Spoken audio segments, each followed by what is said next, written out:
You're marvelous. Close your eyes. Listen. Can you hear it? That's my heart beating. Does it go like a subway train? Faster.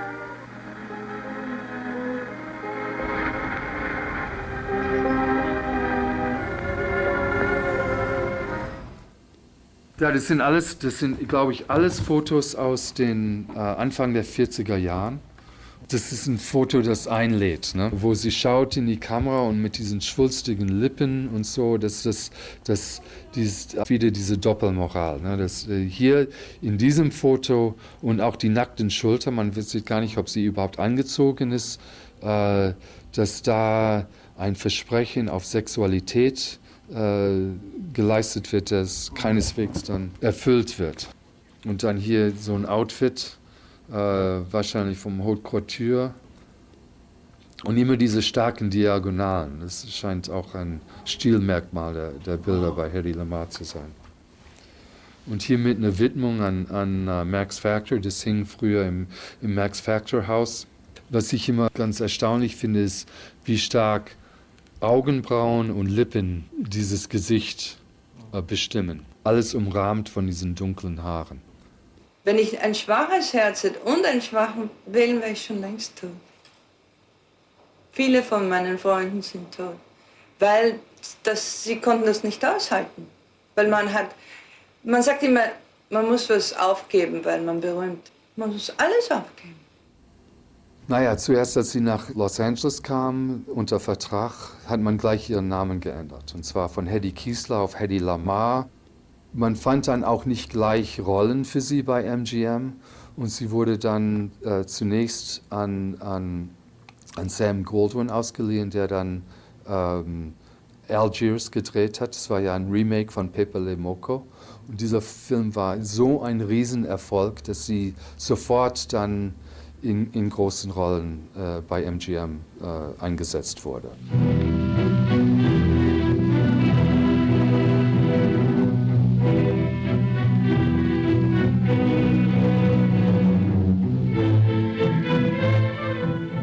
You're lovely.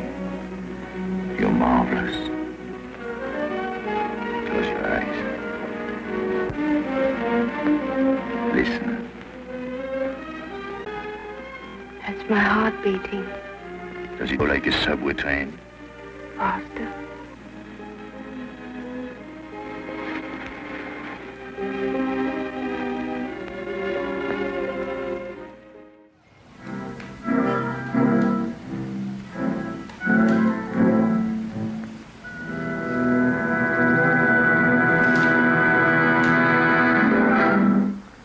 Mein Film vom Ekstase war ehrlich.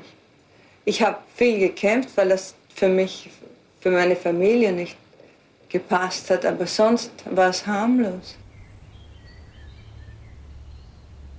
I met her there in the set. She was, I think, 17 when she made Ecstasy. She was very shy. I thought she was very shy. You see, when I went to Berlin, I was supposed to play that part. Hedy Kiesler was her name. And he wasn't my husband then, you know, he had been my producer, Paul Corner. He saw Gustav Mahati my pictures. And Mahati said, "This is a wonderful picture. Where is she?" He said, "She's in Hollywood, but she can come." So he said, "Well, she'll be perfect for the part." So I went to Berlin thinking I am going to be in Ecstasy. And when I got there, I asked for the script, and he said, "I'm very sorry. I wouldn't like my wife to run nude in the woods, and I am offering you a better contract to be my wife." So I said, "Goodness." So months later, we were married. And then after I was married, we went to Prague and visited the set. And I remember Hedy Kiesler playing the piano. And Gustav looked at me and says, "And now you come to see me after?" And I said, "I'm very sorry. I had better contract." Ich habe dafür jetzt bezahlt gekriegt. Wofür? Für den Film. Warum haben Sie den Film gemacht? Ich bin einfach hin, weil jemand dort war, in den ich verliebt war. Und alle haben mich gesucht und ich war weg. Von Wien bin ich dorthin. Und plötzlich geben die mir eine, es war Schiede, das war eine nette Geschichte. Eine Frau war unglücklich verheiratet und sie läuft mit jemandem weg, der Straßen gebaut hat und Schluss. Und da habe ich gedacht, na das ist alles. Und dann plötzlich mitten in Prag sagen sie, ich soll mir alles ausziehen. Und sie sind weit weg und ich habe das alles geglaubt. Und die waren auch weit weg. Ich habe nicht gewusst, dass es sowas gibt wie eine Zoom-Linse oder sowas. Aber jetzt weiß ich besser. Allerdings ist es harmlos, ich bin einfach geschwommen. Das würde heute überhaupt rausgeschnitten werden. Von Filmen. Heute, mein Gott im Himmel. Ja, der hat mich beinahe erschlagen. Der Regisseur hat mich beinahe erschlagen da. Wenn ich das nicht gemacht hätte. Sich auszuziehen für den Film. Ja, ich habe mich gewehrt. Nur weil das nicht natürlich war damals, in die Zeiten. Ich wurde sehr streng erzogen. Es war nicht in diesem Papier drin.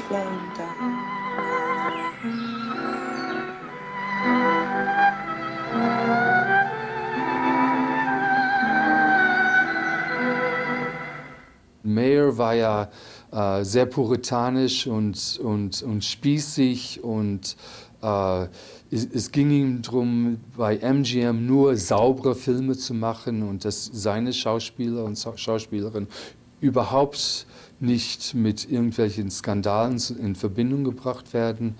Und MGM und die Publicity-Abteilung hat wirklich sehr versucht, auch den Skandal um Ekstase unter den Tisch zu fegen. Und wenn man zum Beispiel die ganzen Zeitungsartikel über Hedy Lamarr in den 30er Jahren, als sie schon hier anfing zu Schauspielern und Anfang der 40er Jahren, da wird Ekstase immer erwähnt und dass sie da nackt erschien, weil einfach, welche Schauspielerin hat das damals gemacht? This theater is proud to announce the coming of the Czechoslovakian English talking photoplay, Ecstasy, in its entirety. Judge for yourself. Federal authorities were justified in originally banning this film, which received the International Award at Venice as one of the greatest pictures ever produced. Today, Ecstasy, notable for its beautiful music and English dialogue, is the most discussed motion picture in the entire world.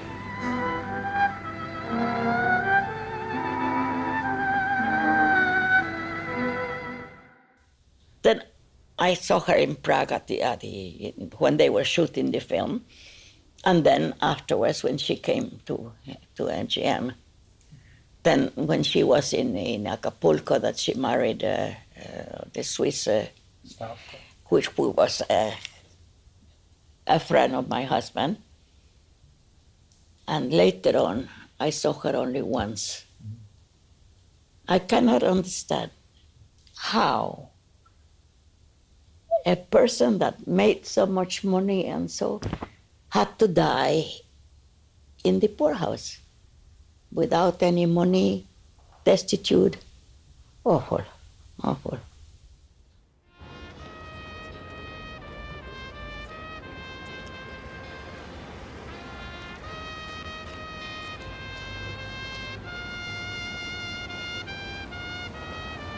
Ja, Herr Generaldirektor, ist eben angekommen. Ja, ist alles in bester Ordnung. Ja. Herr Schmidt, Ja, bitte. Einen Augenblick bitte. Bitte, Fräulein Brandt. Sie haben mich eben geküsst. Nur aus geschäftlichem Interesse. Ein echtes österreichisches Kind. Nämlich ein echtes Kind des Österreich von damals. Katholische Erziehung, Theater, Liebesaffären, schon im jüngsten Alter. Draußen in Sievering, in Döbling oder Pötzleinsdorf, das hat sie mir alles erzählt. Also soweit ich weiß, war sie am Reinhardt-Seminar. Und jedenfalls hat sie in Wien auf der Akademie studiert. Und der erste große, also das erste Mal, wo sie wirklich in die Öffentlichkeit kam, war dieser umstrittene Film Ekstase. Und damit wurde sie also zumindest in bestimmten Kreisen bekannt. Ihr Körper wurde bekannt, obwohl ich finde, dass sie auch sehr gut gespielt hat in dem Film. Aber wie immer, und das war ihr Schicksal, hat ihr Körper ihre Seele überschattet. Und nachher habe ich die Königin Elisabeth gespielt. Im Wiener Theater an der Wien. Sissi hat das geheißen. Fritz Kreisler. Musik. Man hat sie mit einer Porzellanfigur verglichen. Das war der Bruder von Kaiser Karl. Der Erzherzog Max, der hat mich das so genannt. Aber die Idee ist, dass es wahr ist. Ich war sehr viel krank, schon bevor ich hergekommen bin. Dann diese unheilvolle Beziehung zum Fritz Mandl, dem größten österreichischen Waffenfabrikanten der Zeit, der ein Faschist war, ich meine ein österreichischer Faschist war, also ein Austrofaschist, der nicht und deshalb sehr eng mit Mussolini verbunden war, aber dann den unverzeihlichen Fehler beging, auch mit Adolf Hitler Geschäfte zu machen und dann mit Mussolini entsprechende Probleme hatte. Und mit seiner Frau. Er hat ein großes Haus geführt. Er war nicht nur ein sehr reicher Waffenfabrikant, sondern auch ein sehr einflussreicher Politiker. Eine wichtige Rolle bei der Heimwehr, wie das damals geheißen hat, gespielt. Das sind die höchsten Offiziere, Minister. Das hat sie immer im Detail erzählt, wer da alle im Haus ihres Mannes verkehrt ist. Er hat ihr sozusagen die große Welt geboten. Nicht? Er hat ihr eine gesicherte Zukunft. Er wollte ihr auch in keiner Weise auf ihrer künstlerischen Laufbahn im Weg stehen, obwohl er darauf bestanden hat, wie Sie wahrscheinlich wissen, dass der Film Ekstase nie wieder gezeigt werden darf. Er hat auch dann angeblich alle Kopien aufgekauft, noch vor der Heirat.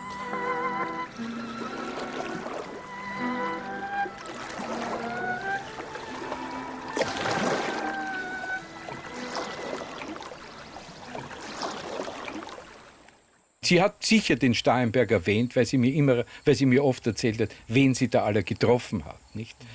Also zum Beispiel auch den Dollfuß, glaube ich, und den Schuschnigg. Aber der Starhemberg war sicher dabei. Der Fritz Mandl war einer seiner engsten Freunde. Denn die Heimwehr war eine bewaffnete Privatarmee. Der Mandl hat ihm die Waffen geliefert. Nicht? Sie war oft bei diesen Gesprächen dabei, nicht zuletzt, weil der Fritz Mandl sie herzeigen wollte, nicht? Und damit auch eine Atmosphäre geschaffen hat. Und schöne Frauen haben oft auch die Gabe, Männern die Zunge zu lösen. Nicht? Er hat sie als sein kostbarstes Stück betrachtet, sozusagen, als eine Trophäe. Nicht?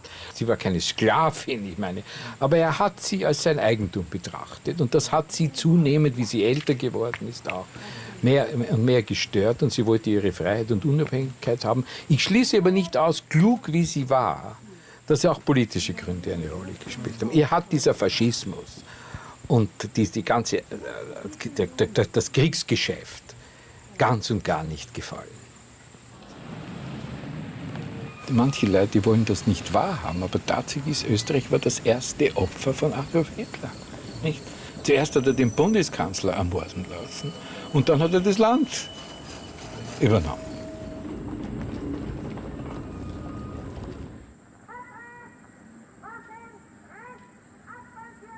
Die Flucht ist nachgewiesenermaßen erfolgt im Winter. Und da war ein junger englischer Diplomat, der ihr dabei behilflich war. Und das war damals so, also so hat sie es mir geschildert, das Haus war abgesperrt und sie hat keine Schlüssel gehabt. Das ist die einzige Möglichkeit, denn der Fritz war nicht da. Und die Hausangestellten, ich meine, die hätten sie erst recht nicht hinausgelassen. So war es, dass sie durchs Fenster geflüchtet ist. Mit dem englischen Diplomaten, sie musste sie hinunterspringen in den Schnee, so hat sie das jedenfalls gesagt. Und der hat sie dann mit dem Schlafwagen oder wie immer, also per Bahn nach London gebracht. Wo Zufall aller Zufälle einer der größten Hollywood-Produzenten zu dem Zeitpunkt war, dem sie vorgestellt wurde, Metro Goldwyn Mayer. Und der hat sie dann auf seinem Schiff in einer Luxuskabine nach Amerika, als Hedy Kiesler noch. Nicht? Wie sie angekommen ist, hat sie bereits Hedy Lamarr geheißen und den Vertrag bereits in der Tasche gehabt. Aber ich kann mir vorstellen, dass in ihrer Tasche oder unter den wenigen Dingen, die sie wahrscheinlich mit sich genommen hat, auch einige wichtige militärische Geheimnisse waren.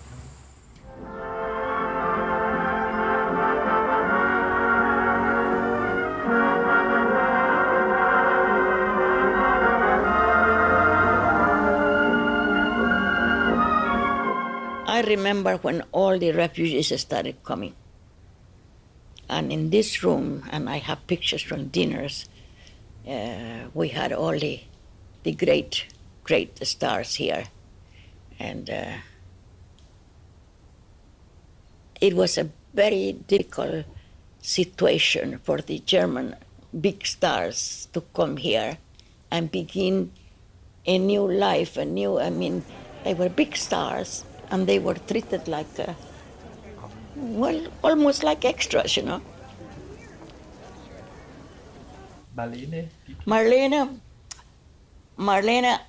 I went with my husband to the airport to pick her up when she came. Yeah. And she used to come later on and even left it in the kitchen, go and make scrambled eggs with Billy Wilder till late at night. Here were all these people, and was German spoken. This house was open house on Sunday. They made her a very big star. They changed completely her appearance, became very glamorous and very beautiful. She didn't talk much. She was very quiet. So you didn't know. She never expressed herself, you know. So you didn't know what went in her mind. Würden Sie sagen, dass Sie menschenscheu sind? Ich? Oh nein. Ich war nicht scheu zu Ihnen. Nein, das weiß ich. Ich meine, ob Sie hier in Amerika menschenscheu sind. Nein, ich weiß nur, die verstehen mich überhaupt nicht. The studios ruled the life of their stars.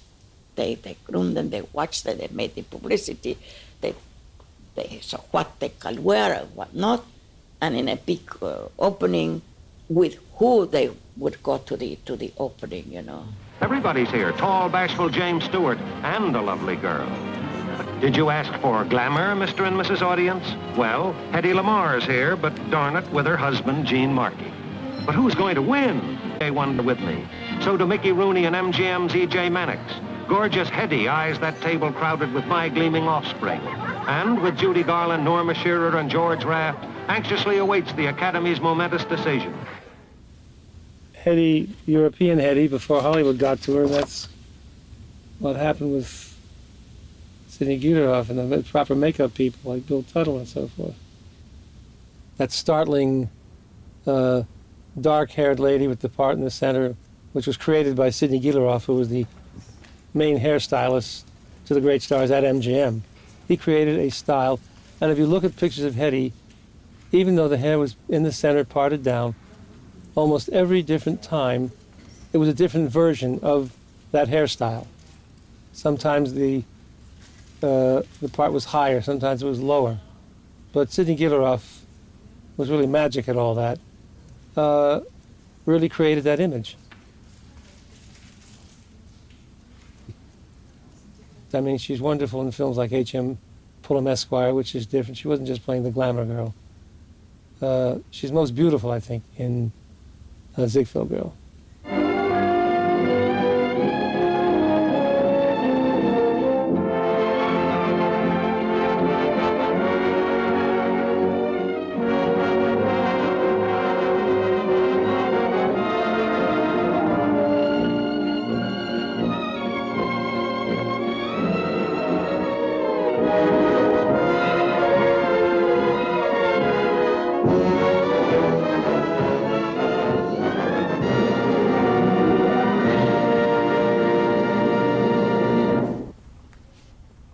Well, when I met Miss Lamarr at the commissary, Les Peterson, who worked there, introduced me and said, Miss Lamarr, this is Mickey Rooney. And I said, how do you do? She said, how do you do? And I said, welcome to MGM, and may your stars shine bright.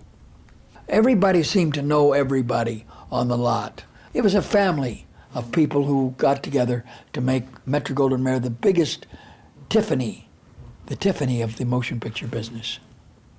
We were good friends. I was one of the biggest money makers in the world. in 1941. My pictures accounted for 55% of the gross profits of Metro-Goldwyn-Mayer.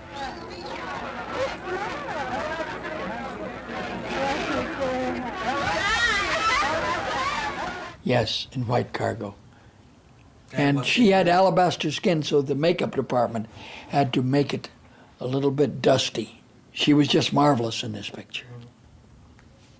I don't know much about the story, but I know that they always said, a lot of people said, I'm Tandalea. And it became a name that people in Hollywood remembered from white cargo.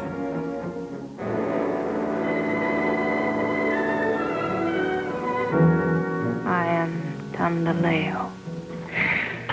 Tandaleo. Tandaleo.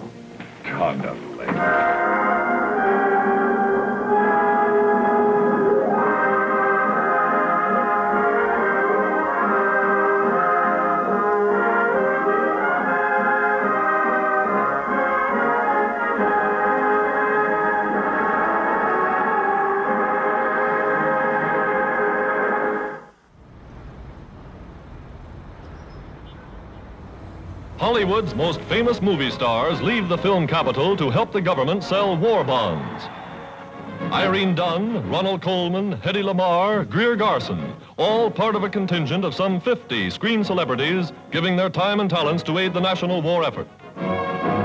No, you should need no request, for after all, you know that you're investing in the best. Till the lads come back again, back the old attack again. Bye, bye, bye. Oh, yes, I remember all about that. I was in the Army for 4 years, and I was in France and Belgium and all over, but... You interrupted your career? No, they wanted people, so I volunteered to go, you know, and of course everybody, there are no winners in war. But the fact is, we have to, for our country, we have to call when they want you, and we have to answer. And if you're a good person, you do. Clark Gable was in the Air Force, and Jimmy Stewart became a 2-star general in the Air Force. And then, of course, Bob Hope. He is responsible for the USO, entertaining all around the world.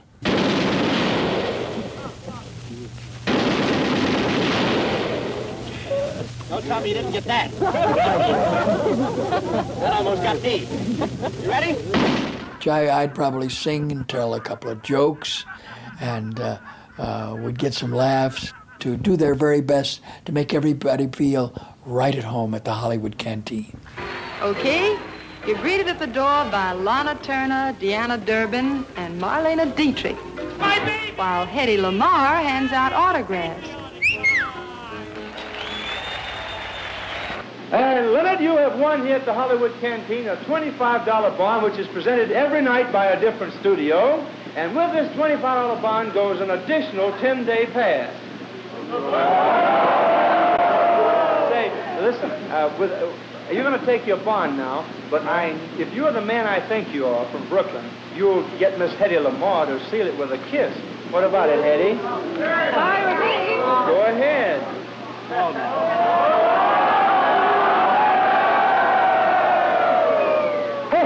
Say, that ain't the Brooklyn I know, huh, gang? He was talking about his impersonations. He does the best Clark Gable, the best Humphrey Bogart, anyone in the whole world, because he was there in those days and he actually knew these wonderful people. Just give him a little Clark. Well, I say right now, it's a pleasure being here. And it was a pleasure working with Hedy Lamarr. Yes. Yes, it was. What a beautiful lady she was. Yes.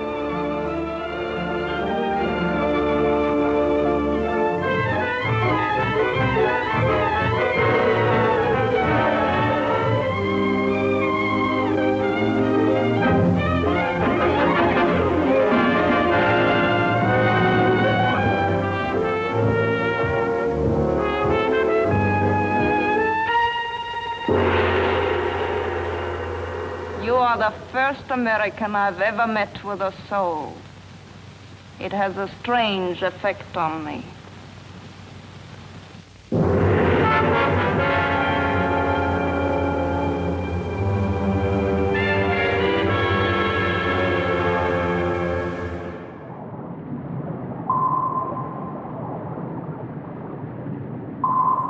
Es ging also um ein System, Funkverbindung in einer Art und Weise zu verschlüsseln, dass sie nicht abgehört werden können. Und das Ganze war also ursprünglich gedacht als Leitsystem für Torpedos, wurde allerdings im Zweiten Weltkrieg, zumindest offizielle Version, nicht von den Amerikanern angewendet. Sie hat dabei keinen Heller verdient, weil das Patent nicht mehr gültig war. Sie hat es patentieren lassen. Und ich sehe und höre alles viel mehr als andere hören.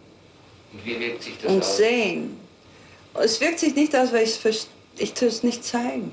Ich bin ganz einfach und trotzdem irgendwie kompliziert dadurch, dass ich sehr sensitiv bin. Ja, ich denke, Hedy Lamarr war ja wirklich eine hochintelligente Frau.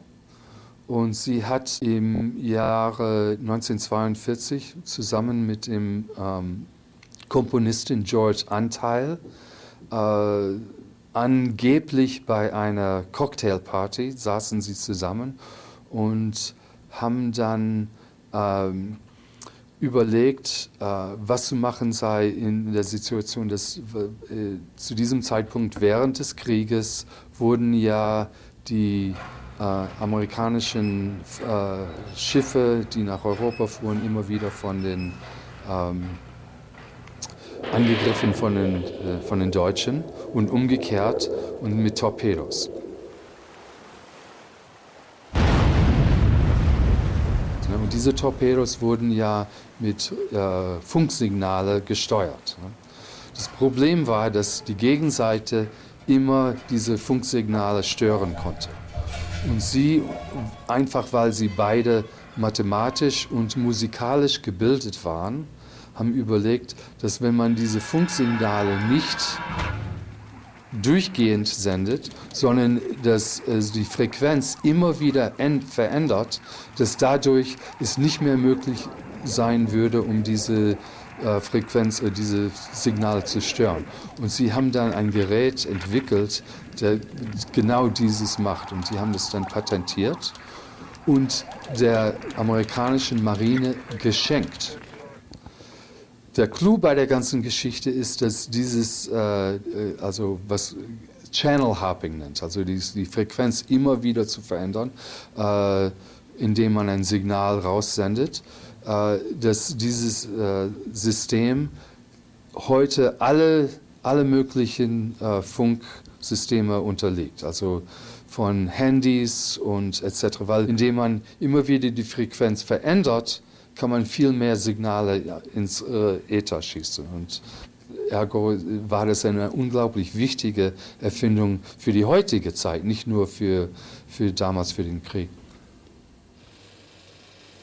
Ich meine, wie können Sie einen Menschen verstehen, der so viele Phasen hat wie ich? Ich habe viel mitgemacht, mein ganzes Leben. Und dadurch ist das schwer zu erklären. Die Menschen, die wenig mitgemacht haben und nur Luxus gehabt haben und nichts Unangenehmes je erlebt haben.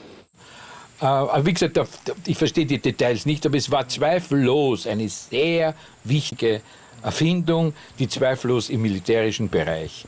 Und die haben öfter von offizieller Seite behauptet wurde, wir haben es nicht verwendet im Zweiten Weltkrieg, umso skeptischer werde ich. Denn es war offenkundig, dass das eine große Sache war.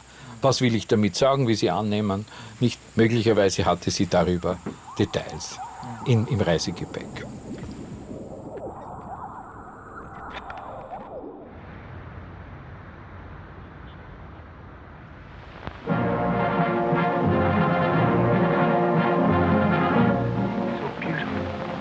So deadly. The continent's most dangerous spy.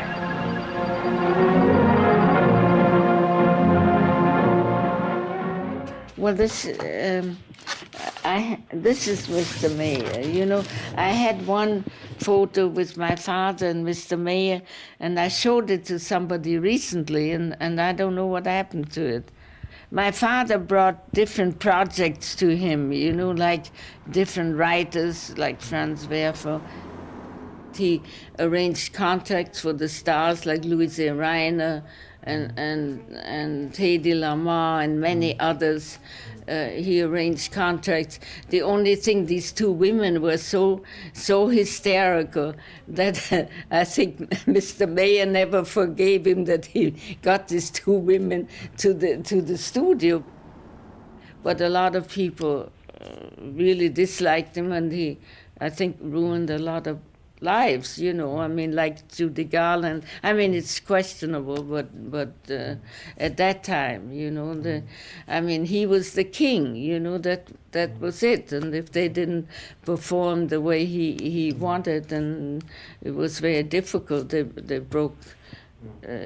You know, he had the power to do anything with them that he wanted. They had to go out with certain people, to be seen with certain people, and that made them, you know, very important. They just couldn't do what they really wanted to do, although, you know, they had big names and everything else. But, no illegitimate children or gay, God forbid, you know, that was taboo. Und da habe ich also so viele Rollen gespielt. Ich war Mutter und ich musste im Hintergrund stehen und dann war ich wieder im Vordergrund. Und ich wollte das nie. Ich bin immer derselbe Mensch, ob ich das jetzt... Meine Kinder, wie sie schon gehen konnten, wussten sie überhaupt nicht, dass ich eine Schauspielerin war.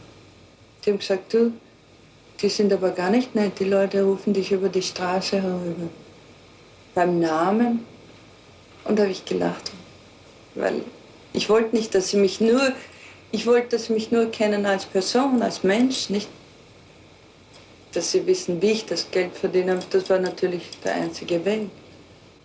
And of course also with marriage or so forth, they couldn't just marry anybody. You know, it was very, the studio was, I guess, very strict in their contracts, you know, that what they could do and not do.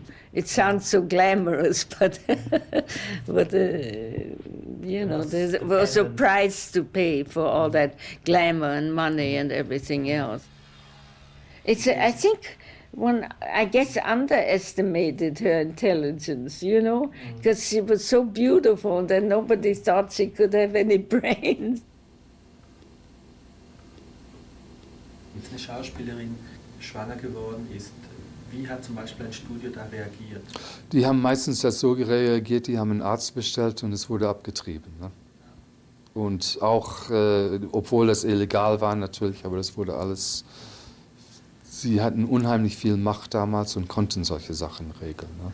Und wenn eine Mutter das Kind dann zum Beispiel jetzt in Mexiko oder woanders trotzdem auf die Welt gebracht hat, wie wurde dann das geregelt? Ja, das Kind musste mal adoptiert werden.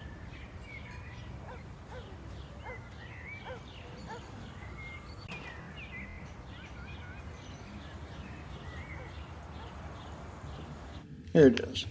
To my true friends through the years who stood up for me in crisis, and to the many kind people who wrote and telephoned, especially to my children, Mrs. Denise Hedwig Colton, Anthony John Loder, and my adopted son, James Lamarr Loder. And what do you feel when you read this? You feel that she remembered me. So she must have remembered me with fondness. Your first father, Marky, you remember him as a person? No. Not really. How long she was married to him? That I really couldn't tell you. Not so long. I was very young. Yeah. Probably not very long. Your first name was James? Marky. Marky. Mm-hmm. Lamarr Marky, or right. Marky Lamarr. And then you can tell a little bit how it works with this adoption, of what it was, the second name that you have? Well, all I remember is I had to go into a courtroom with a judge, and it was just the judge and me.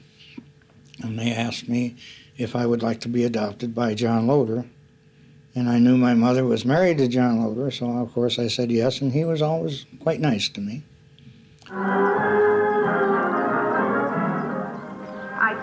to ask you to marry me.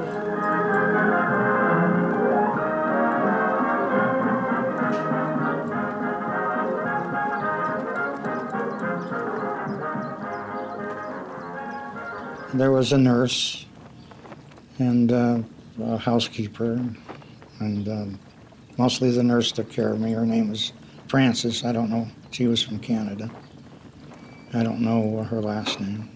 And then we had a chauffeur from the MGM, I believe it was. You know, with her schedule and things, back then, a movie star got up at 3 o'clock in the morning, went to the studio for makeup, and like Louis B. Mayer, they watched over them quite rigidly, and she might get home at 8 o'clock at night. So it was a tough life back then. It's not like it is today. You know, she was quite headstrong, and she knew what she wanted and what role she didn't want to play and what role she did, and I guess she bumped heads with the big bosses, and that was probably the beginning of her losing contracts and things like that. What happened was when I was quite young, I think 7 or 8 years old, I went to Chadwick, and I got in trouble in Chadwick, and they told me I couldn't go there anymore. But there was a teacher by the name of Ingrid Gray. She was also German. Klepper was her maiden name. She said that I could live with her and her husband and go to the daytime and not stay there at nights. And since all my friends were there and everybody I knew, I agreed. And my mother was disenchanted with that. And she didn't want anything more to do with me. She was angry.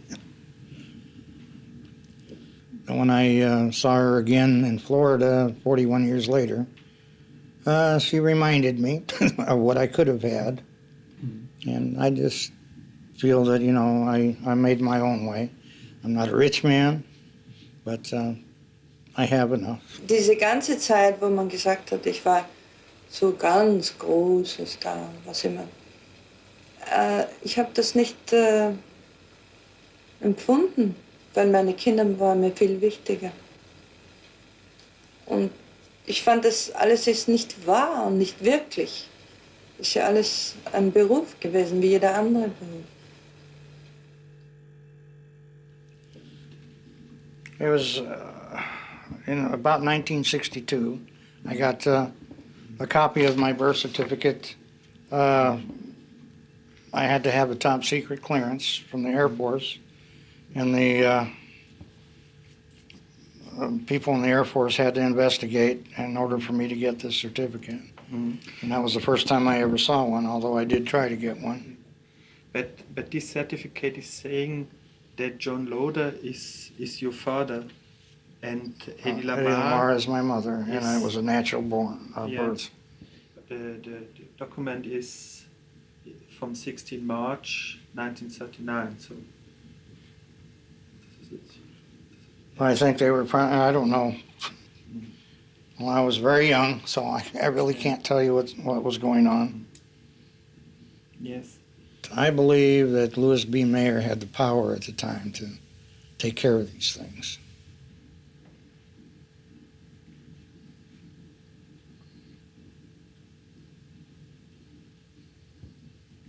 Was denken Sie über die Filme, die Sie gemacht haben? Ja, alle waren ein bisschen wichtig, aber speziell wollte ich das Beste machen drin, aber ich habe gearbeitet, wie ich ein Kind in mir gehabt, da hat man einen Blumenstock dahingestellt, dass man es nicht sieht und so.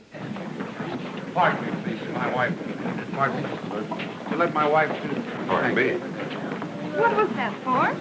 I wanted to know you were my wife.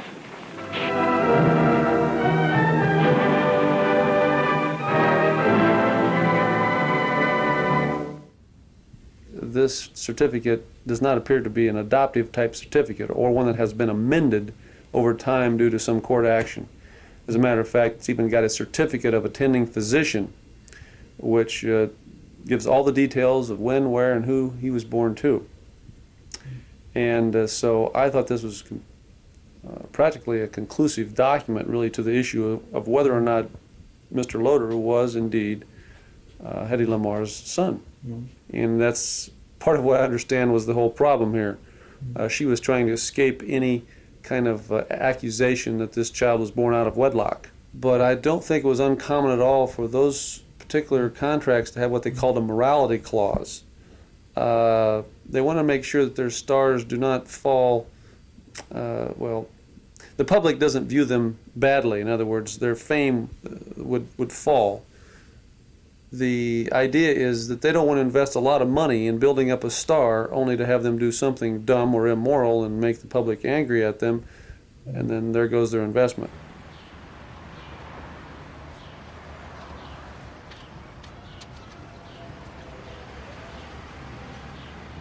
My idea of hell is to be a woman alone in Hollywood. That's not easy.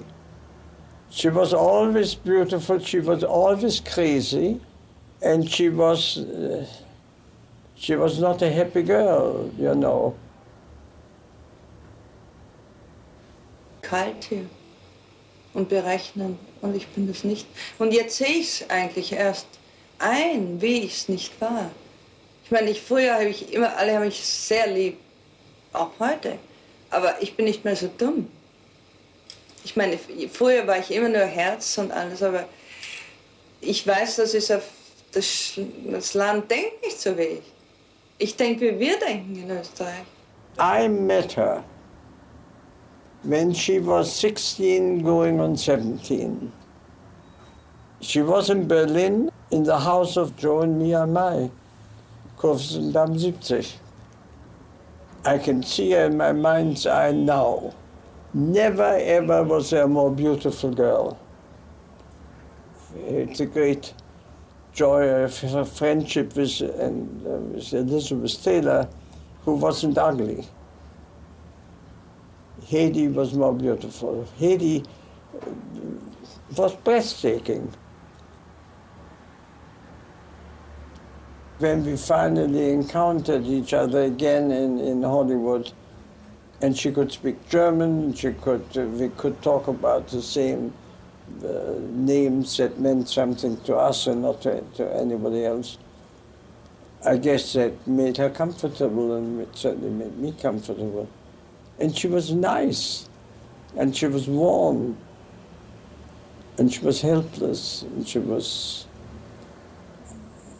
I'm sorry that it's a peculiar thing to say.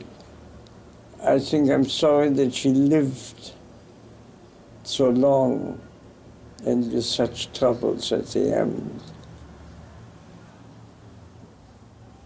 There was an inquiry whether she would want to play Delilah, Samson Delilah.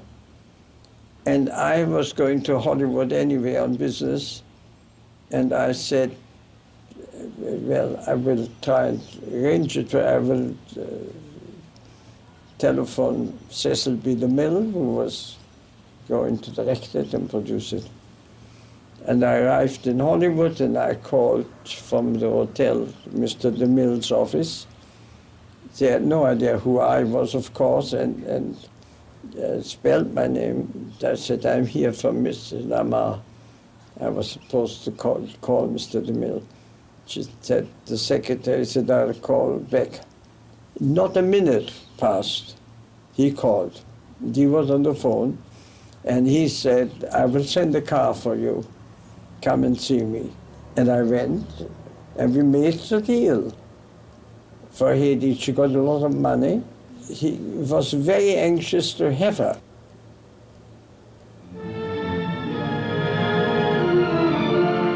Samson and Delilah, the immortal story of the strongest man in all history. A masterpiece of big screen entertainment. But Samson was ensnared by the seductive beauty of Delilah. Daughter of hell. His lust became a trap that led to his downfall.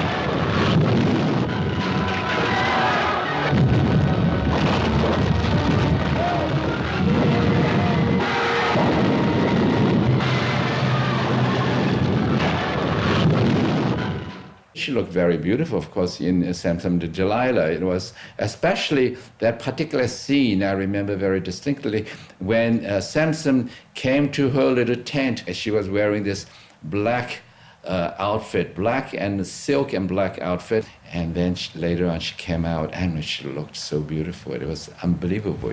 And that time she was, I think, already 36 years old. The real reason that she somehow got out of the film business in a fairly early, age, the real reason, what she told me, is not from me. She said she was lazy. She said, I'm lazy, I don't want to do any work. That's the real reason. And she was offered so many film parts. Actually, she probably was the one who's responsible for Ingrid Bergman's success, because all those, Casablanca was offered to her, she turned it down, and Arch of Triumph was, and all those Gaslight and all those, I think the parts were offered to her first, but she didn't want to do them, so they offered to Ingrid Bergman and made her a very, very big star. And she just said that, oh, I don't want to work, I want to, enjoy myself, I don't want to work hard. She came very often. She liked coming to New York, stayed at the Sherry Netherlands or at the Plaza. Then she came to get married to Howard Lee. He's probably still alive, No, I think he... No? He's dead? We look on the biography. He was so rich, why did he die? Anyway, there you are. And my wife and I went with Howard and Hedy to Long Island City to be witnesses at their wedding, which was kept very quiet. So she was not very happy with her marriage? Marriages? No. Well, there was how many were there? 5? 6. Yeah. It would have been wonderful if she had ever found a man who would just have accepted her the way she was. Ohne Liebe kann man nicht leben, das hat ja schon wer mal gesungen. Leben ohne Liebe kann ich nicht. Das ist auch wahr. Das ist falsch. Hier in diesem Land ist Geld vor Liebe.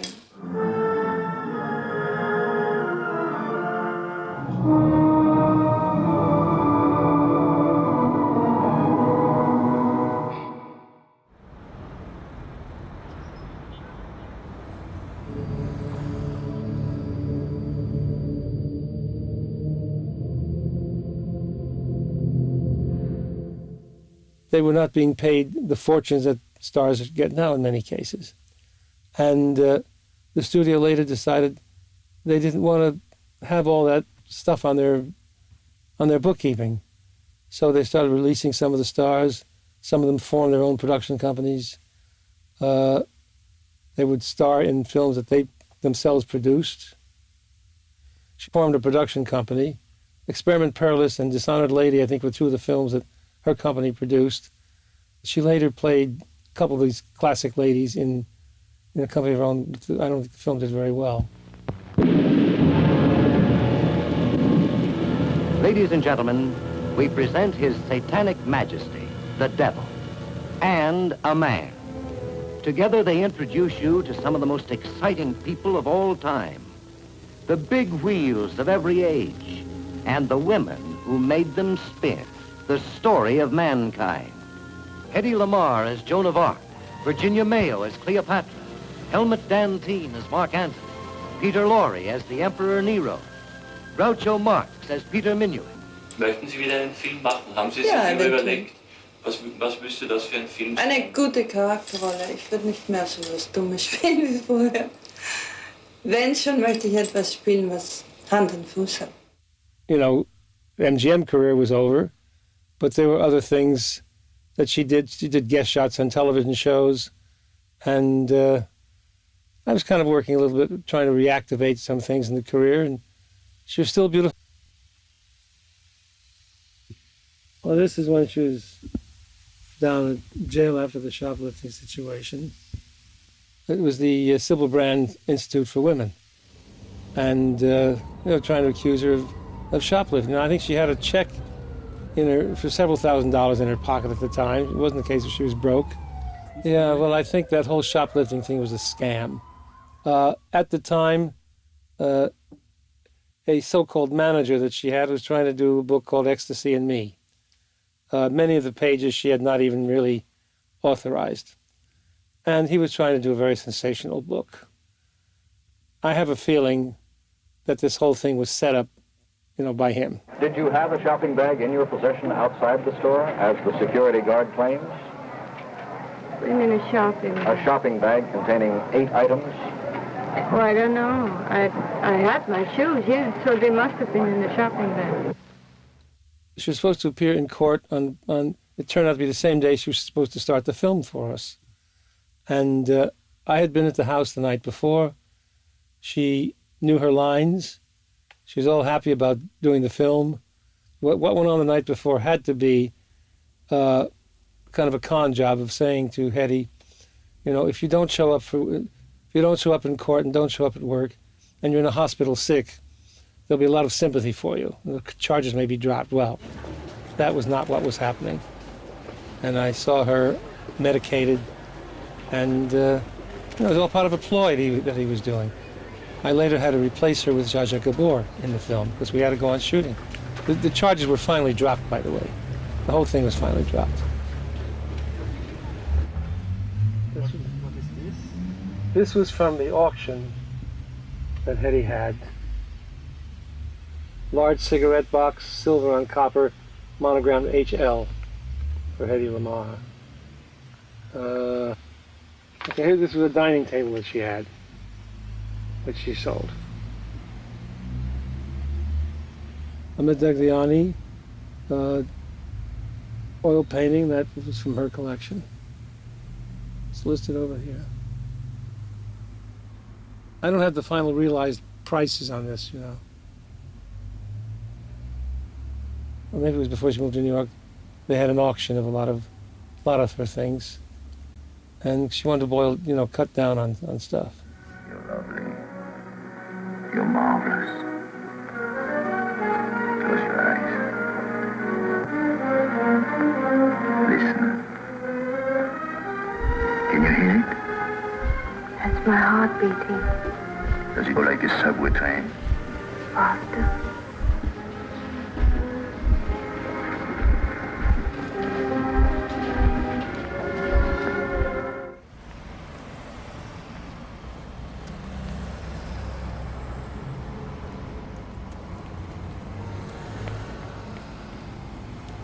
I was a friend of the most famous masseur, massage for celebrities in New York, named Ken Galenti. And he used to give her free, he felt sorry for her, so he would give her a free massage. And I would talk to her while she would be massaged. And she had no shame about being nude, She was in her, late 60s, early 70s and still quite presentable. Im Hotel zu leben heißt, ich wohne nicht hier. Das ist wie eine Brücke, nicht? In anderen Worten, ich bin also endlich einmal von Kalifornien weg, wo man schöne Filme gemacht hat. Eines Tages, das waren nicht die schönen goldenen Jahre. Die sind weg, das gibt's nicht mehr.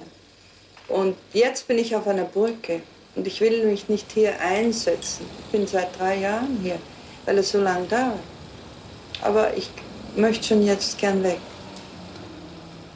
Und bis auf ein paar Leute nach Europa, nach Wien, weil dort ist mein Herz eben. Könnten wir irgendwie kurz Ihre jetzige Situation hier beschreiben, dass Sie diese Prozesse führen? Seit 10 Jahren, nicht nur wegen einem Buch, auch wegen anderen Sachen. Wegen einem Film, den man mir weggenommen hat, den ich selber geschnitten habe. Und andere Sachen. Aber was immer es ist, das muss fertig gemacht werden. Man kann nicht alles so halb machen. Man muss es fertig machen und dann gehe ich weg. Weil meine Heimat ist Wien. Und Österreich. Nie Amerika, nie. I asked her out to dinner a couple of times, and she took hours to get dressed and made up and all that. But mostly she wasn't part of the party scene. She was like a recluse in New York. She was in this strange private world of her apartment. She wouldn't go out much.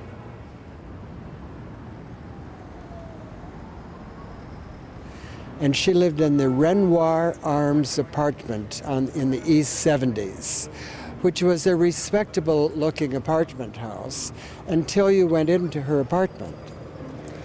And it looked like a slum because she was nearly blind at the time.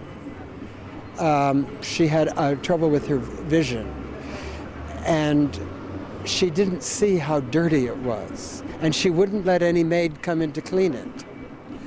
And I remember distinctly that in her bathroom, she had what I call ring around the bathtub. There were rings of dirt around the bathtub that had never been cleaned. In those days, all the movie stars had fabulous furs. And even though she'd hid on hard times, she still had the furs, but she just treated them like, well, literally like dirt. She was walking on them and treating. And the room, I wanted to clean it for her, but I felt I would embarrass her. But she didn't see it. She was so out of focus, her eyes. She was too proud to wear glasses. And she was, to her, she was just in a dreamland of her own. Once upon a time, not so many years ago, there lived a princess. And she was lovely and lonely. And far, far away across the sea, in a big hotel, there was a bellboy. And he was quite a boy. Say, you're a foreigner, aren't you? Yes. Well, now, look, Toots, I'll explain it to you. Over here, we have two kinds of... The other is you. Me? I'm a tomato? She was far too intelligent to be a movie actress. And she told me when she did a scene to look sexy, she just said all I had to do was look dumb, stupid. And that made me look sexy. Of course, she was joking a little bit. She was arrested for shoplifting, more than once. And once it was very pathetic because the product that she stole were laxatives. Like she had constipation. It was very pathetic, The jury has very good ears. Are you kleptomaniac, Hedy? Well, I don't like Andy Warhol. And I never liked his technique. And didn't he have a drag queen play Hedy Lamarr? Yes, it was. Yes, well, I disapprove of that very, very strongly. Look at all your eyes, I've been alive, and here is the best part. You have a head start, if you are among the very kleptomaniacs.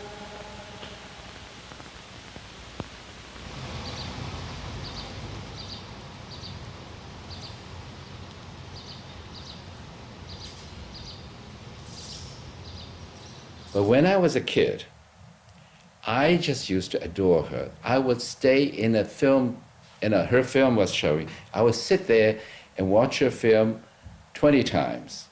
Every film we came out, I pretty much watched all her films, and not just once, but I would just sit there and look at her face. And then you never figured you would meet the real person. But then finally, you became friends.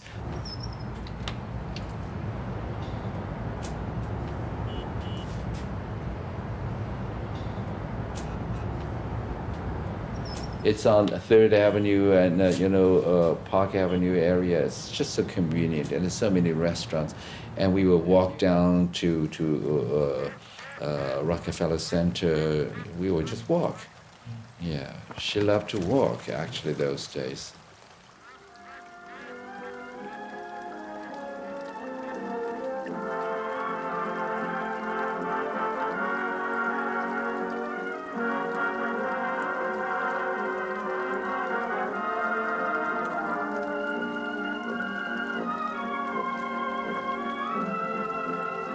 people will look at her, because, and the movie star looks different from ordinary people, no matter, you may get older, but still, people will always think that, even those young people, they didn't know her maybe, and have never seen her movies, but they will know she is somebody, of some kind of celebrity of some kind.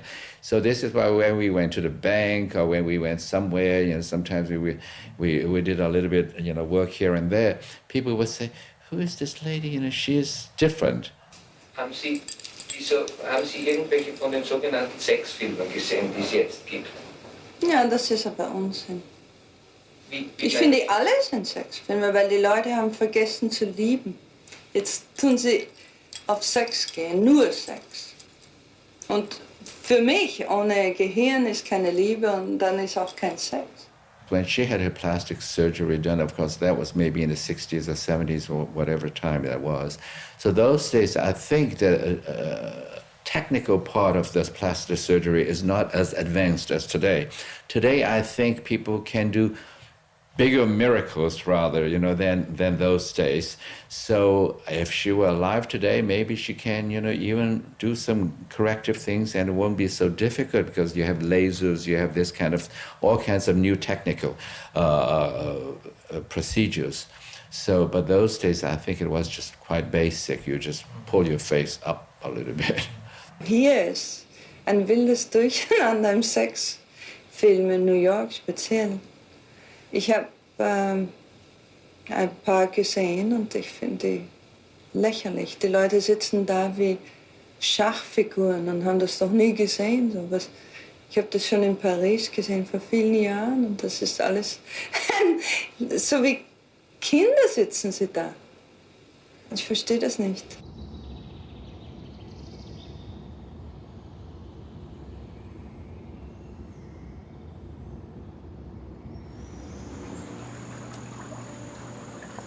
She enjoyed being here, very private, with sitting on the lounge, jumping in the pool when she went, and she would swim. And I remember it would be just her and I, and she would be in the pool talking about the good old days in Hollywood when she was making a movie with Clark Gable or with John Garfield, and who she thought was a great lover and who wasn't, and Howard Hughes, and so on and so forth. She was being really dramatic and saying, I'm ready for my close-up, Mr. DeMille.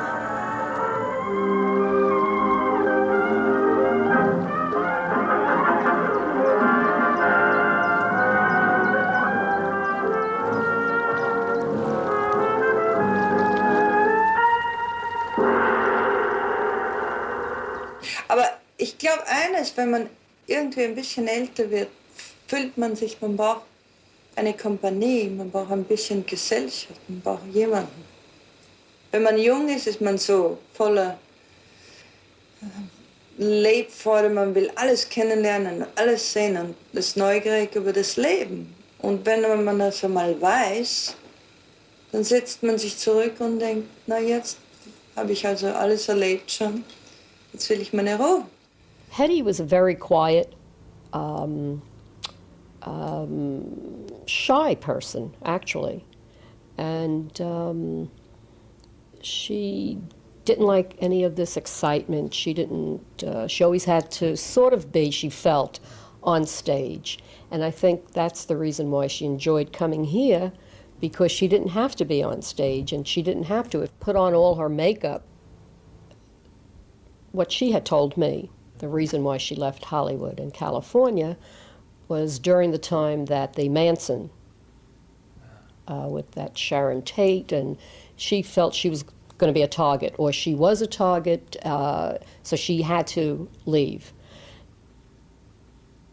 No, it's not that she had no money. I mean, she wasn't as wealthy as she was when she was in Hollywood or when she was in Austria, when she was married to Fritz Mandel, who was a multimillionaire. And she was married to this oil tycoon in Texas who had a lot of money. So her money was a little bit more scarce, but it wasn't that she was destitute. She still could afford whatever she wanted to, living in the city. And In her later years, she started to invest in a lot of stocks and made a lot of money in the stock market. That I'm talking about, say, the last 5 years of her life. She was awarded a $5 million lawsuit, a company in Canada, and that's where she had gotten a lot of money and she invested, so she was living fairly comfortable. You know, she was not destitute.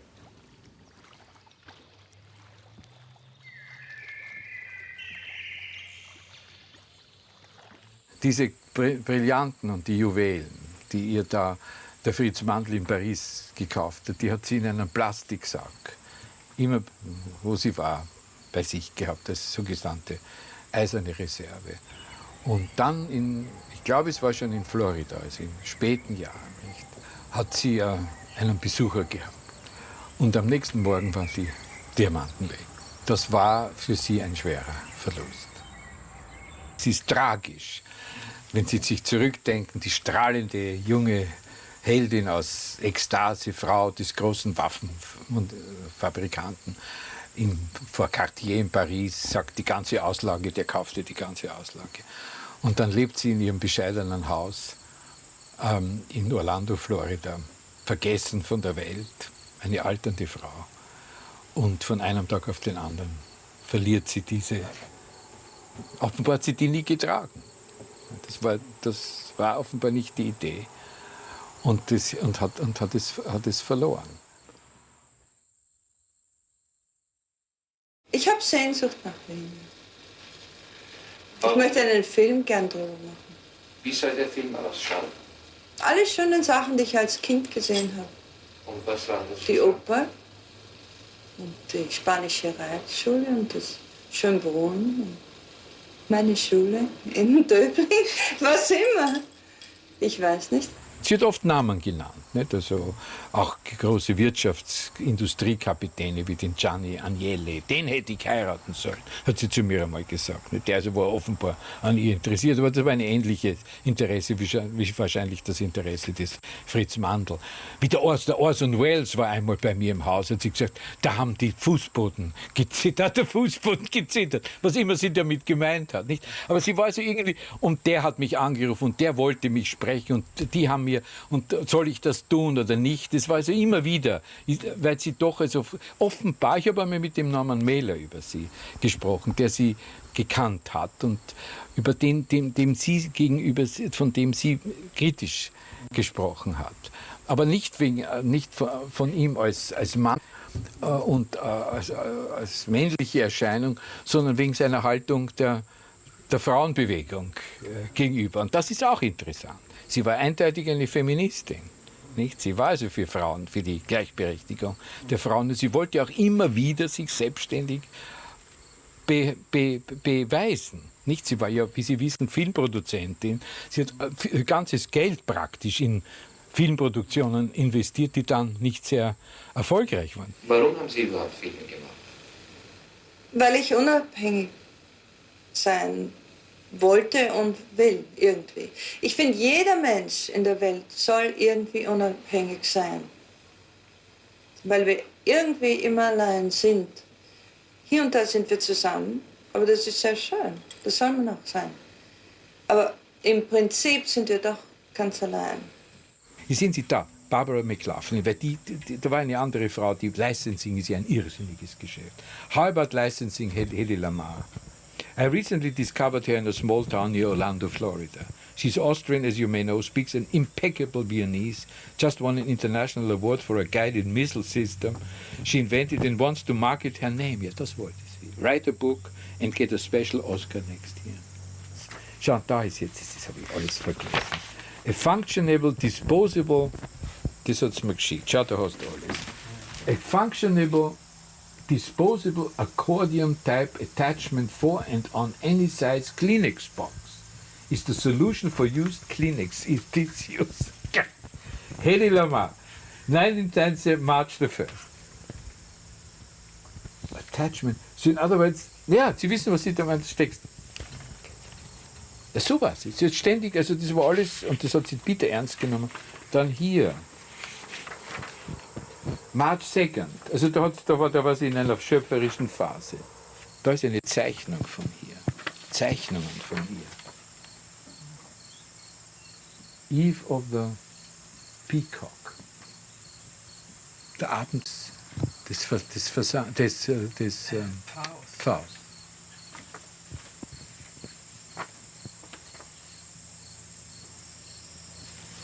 Ich glaube, sie war geisteskrank. Sie war schizophren. Was ja bei vielen Künstlern der Fall ist. Dann, einen Verlag für das Buch Biografie zu finden, hat sie noch einen anderen Titel gehabt. No One Leaves Delilah. No One Leaves Delilah. Was natürlich auch sehr interessant ist. Das war ihre größte Rolle. Aber was does she mean, No One Leaves Delilah? Daughter of hell.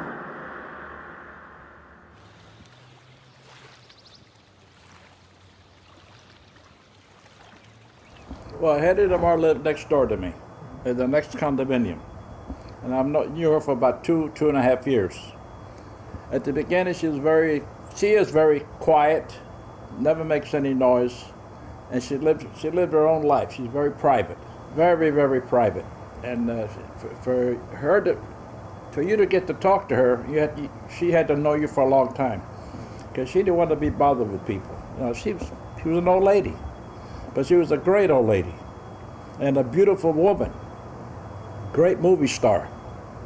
And when I was in the service, on the ship I was on, I had her picture taped onto my locker.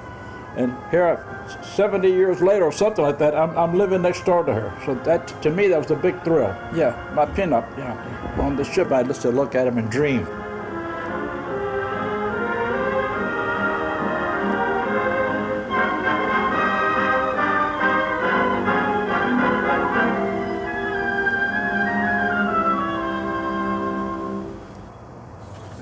Shoplifting. There's a lot of stories about that. But what happened was one of these what they call them, a man that wants to be a woman. Yeah, and they were shopping together, and they were probably arguing. And she told me that she got some cosmetic and stuck it in her purse without her knowing it. And then it went off. And actually, she's heading to Lamarr. She says, "I didn't put it there." You know, they didn't believe her, especially with her accent and all that. And that's how it all came about. If it had been me, they'd have said, "Give it back to me, don't come back here again," you know. But they had to call the police, they had to make a big issue out of it. And she changed a little bit after this? She stayed more at home? She after that, yes, she came more recluse.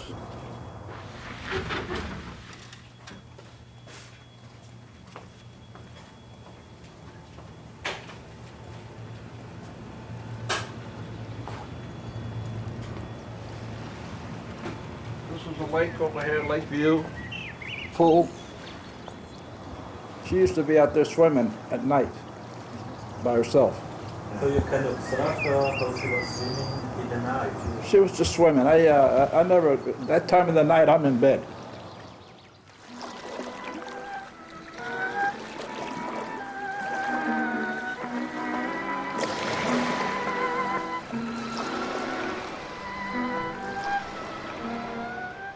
Well, I talked to her on the phone when I was on the police department here in Omaha.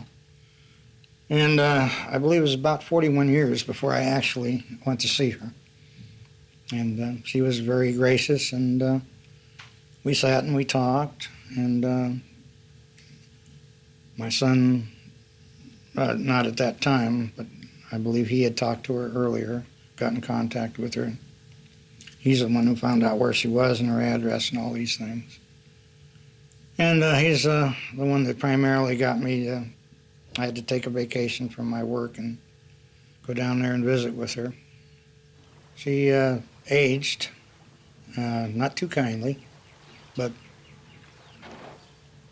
she still acted, like she was the queen. And she remembered me, and we talked, and we played some games, and it was very cordial.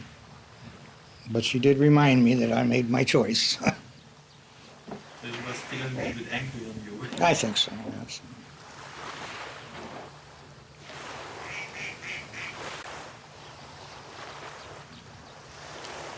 I think that she did the best job she could as a mother with her schedule.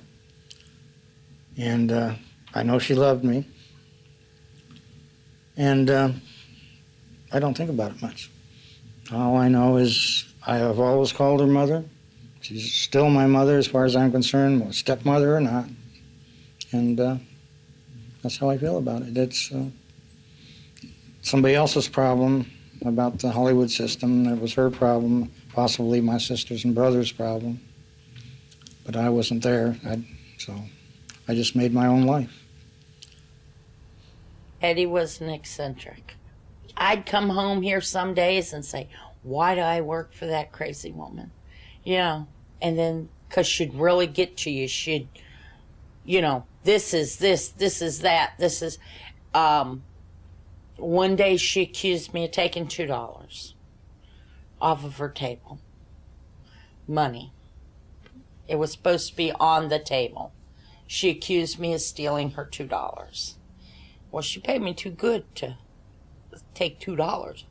The next week when I went back, I reorganized the table and laid it right there on the table. There's your $2. And then she apologized. She was in it. She never came out of it. She was a very, very much a recluse. She wouldn't let anybody see her, which, you know, on some days she'd be all giddy and happy and dress up and put on a little makeup and put on scarves and have her hair fixed. And then other days she'd go in and Hedy would be in the dark. I mean, I remember the day we moved her, physically moved her. She hid in the car. She wore her dark glasses, a hat over, and scrunched down in the seat, you know, of the car, because we were moving her to the new house. She didn't want anybody to see her. And when we got her there, we pulled her into the garage and let her out in the garage because she didn't want anybody to know, you know, that she was there. Well, I can remember buying that bottle of Dom Perignon. It was the Millennium. Hedy wanted to see the Millennium. She made it because she died in 2000. But she wanted to see the Millennium and she needed a bottle of Dom Perignon to celebrate it. But she never opened the bottle. The bottle was there when she died.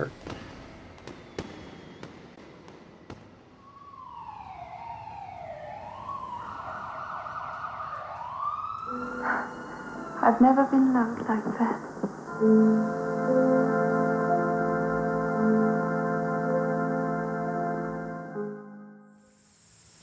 Sie hat in den letzten Jahrzehnten ihres Lebens eigentlich nur in den Tag hinein.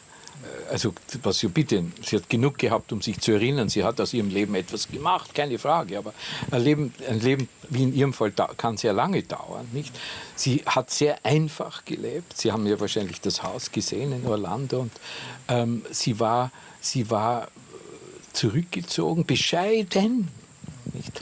Obwohl sie sich bewusst war, dass sie eine historische Erscheinung ist. Aber sie hat sich nicht, eigentlich, das kann man wohl sagen, sie hat sich nicht gestellt. Sie ist nie zum Stillstand gekommen. She never faced herself. Sie war ständig auf der Flucht. Seit sie aus Österreich geflüchtet ist, war sie immer auf der Flucht, bis zum letzten Tag. Mein Leben war sehr farbenvoll. Das ist voller Leben und oben und unten und drüber und drunter. Aber ich bedauere gar nichts, weil ich habe sehr viel gelernt. Und ich weiß, dass diese Staat Amerika viel zu lernen hat. Weil, sagen wir doch, eigentlich hier ist nie eine Bombe gefallen. Und überall anders, ja, nicht? Darum wissen wir gar nicht, wie das ist, dass man einfach Hunger hat oder irgend sowas. Das gibt's ja nicht. Die schmeißen ja alles weg. Sie hat die Brücken abgebrochen und dann sehnsuchtsvoll ans andere Ufer geschaut, war aber nicht bereit, ins Wasser zu springen, und das war nicht ihre Art. Nicht? Und da ergibt sich eben die große Frage ihres Charakters. Ich glaube, dass sie in Wahrheit eine sehr melancholische, romantische, in sich unschuldige Frau war, die eigentlich für diese Welt, ich meine, das ist grotesk, wenn man das über die schönste Frau ihrer Zeit sagt oder des Jahrhunderts, dass sie eigentlich sich in dieser Welt nicht zurechtgefunden hat, die nämlich eine Scheinwelt war. Und die einzig wirkliche Welt, in der sie gelebt hat, war erstens als Kind im Elternhaus und dann wahrscheinlich im Alter in Orlando, Florida, wo sie mit ihrem Nachbarn, einem Polizisten und dessen Frau, ein sehr inniges, fast möchte ich sagen, Familienleben geführt hat. Ich habe immer ein Gefühl über die Jahre und ich wusste, dass die schlecht waren und noch geblieben sind, voriges Jahr. Jetzt habe ich ein sehr gutes Gefühl, von allen Seiten. Ich weiß, dass ich irgendwie Hoffnung, sehr große Hoffnung habe und das ist wichtig. Ohne Hoffnung kann man überhaupt nicht leben.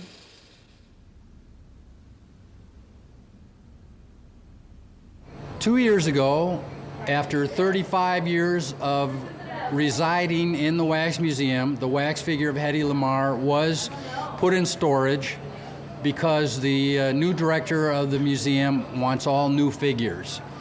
And the juicy part of the story is that we had a man working as a floor manager who was picking up girls on Hollywood Boulevard, and then after closing time, he was taking them into the museum and having sex with them. So the storage area where the wax figure of Hedy Lamarr and Shirley Temple and two other wax figures that Mr. Horn couldn't remember who they were being stored by a piano underneath a stairway in the museum. And this man took his victim in there and had sex on the piano and knocked over all four wax figures. And the wax figure, Hedy Lamarr, fell over, both arms were broken off it, and the head was damaged beyond repair. And that's the story of what happened to the wax figure of Hedy Lamarr.